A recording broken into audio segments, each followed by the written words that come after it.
Any updates on? It looks like Gustav is pretty much ready to go. Gustav's pretty much ready to go. Nico, how close is he? Still on the field doing extra work, getting closer daily.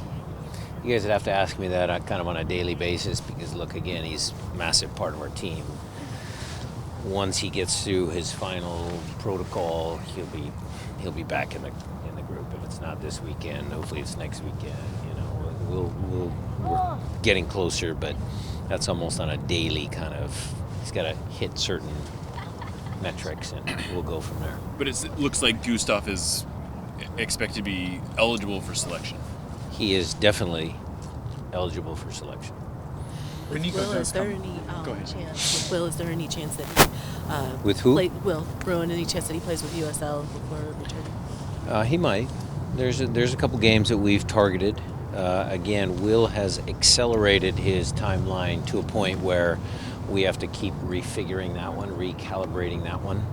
But that's part of the reason for Defiance is to, give young guys a chance to have some of our guys go down and get 90 minutes and also injury rehab. But not Friday.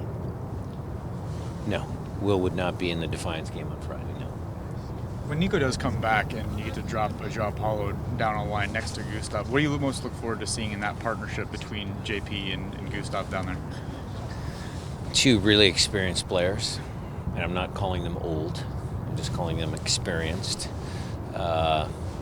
But, it'll be a little bit of a work in progress because Gustav missed some considerable time down there in Mexico when we were doing some of the tactical stuff. But we've got some ideas, figured out how we can play out from the back on our goal kicks and during the run of play. I think that's always changing, and those guys are smart enough to figure out, what they do best.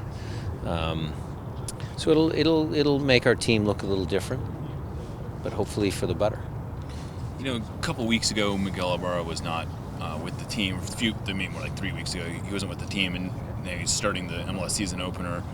What have you seen in him, and what did you like that you saw on Sunday?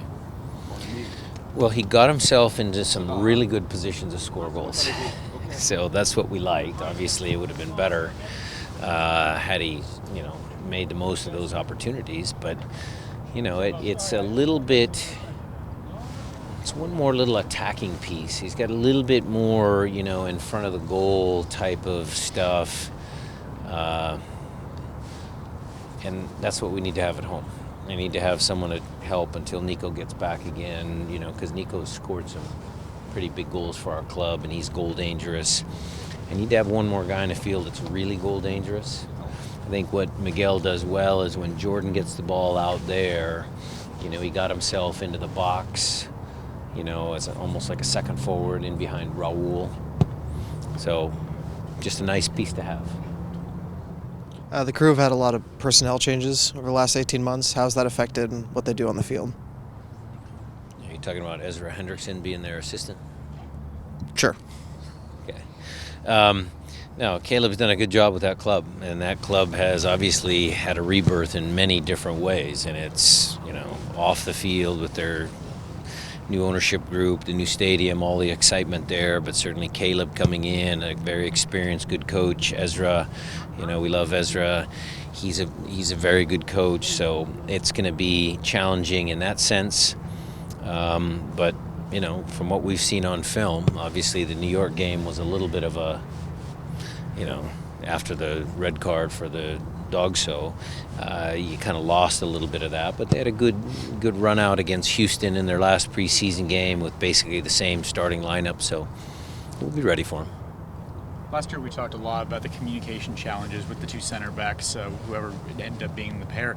Now with Jamar in there with Javier, are you seeing a communication boost there and comfortability between those two?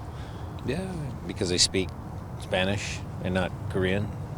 Yeah, the language. Is that what you're talking about? Yeah, so that helps. But look, O'Neill speaks English very well, and O'Neill has performed pretty good so far. So whoever we rotate in there will do a good job. I think, as all things, especially the little nuances of a back four and a center back pairing. There will be some bumps in the road. You guys have all talked about that already. But the communication will just come with familiarity, because look, there's a lot of times in games where the crowd noise is such where you are going on instinct just because I know exactly what he's doing or I know what he's thinking at that moment because I played with him enough times that I just get it, because I can't always tell Joe what to do.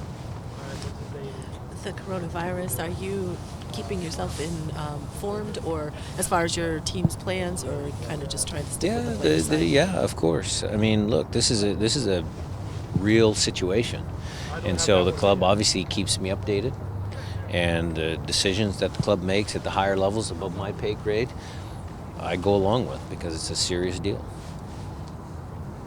What kind of messaging is there inside the team as far as staying healthy?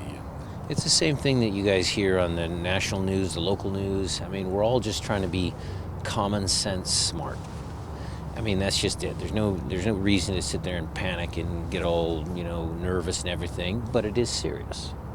And so you try and balance that with them and just say, look, take good care of yourself. Wash your hands, don't touch your face, all of those things. If you feel sick, you got to let our doctors know. I mean, we have a very competent medical team that's all over this. So I'm not concerned about, our group having a, panic attack or getting bad messaging. We actually get really good medical advice.